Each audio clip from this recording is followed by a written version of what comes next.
Miten? Eikä se oo kaverin poika siinä? Mikäs noin painaa kuin luohosta? No kun ne vei mun rakkaimpani. Tajutko kuinka kaunis ja hyvä se oli?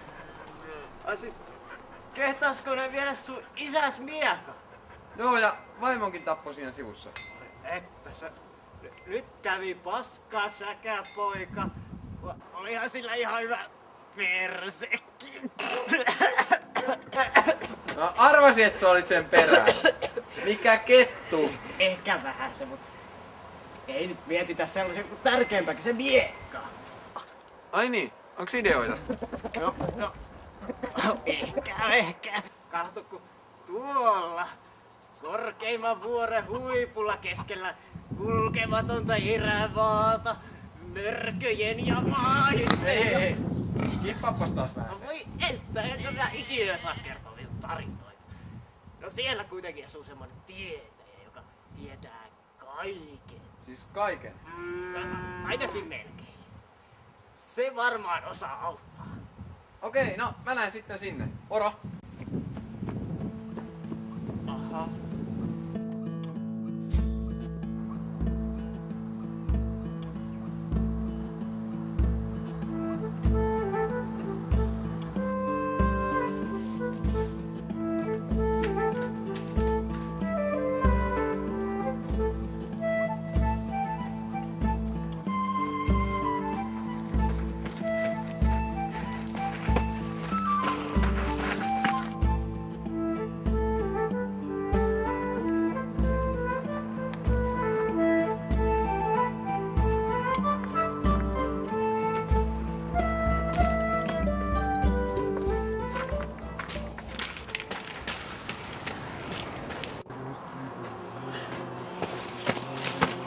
Oho, mikä juoksulenkki.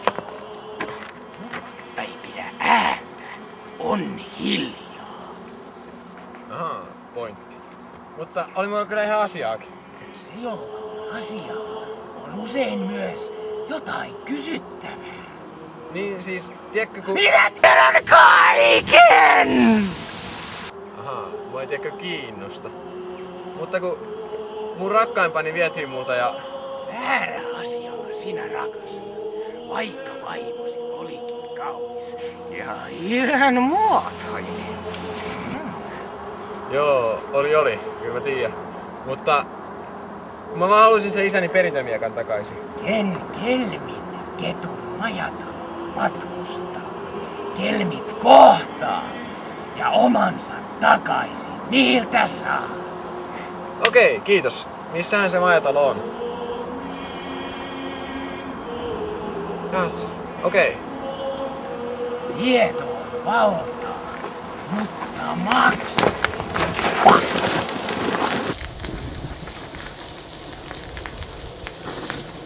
Maksutta pois. Perässä usein sora roiskuu! Ai!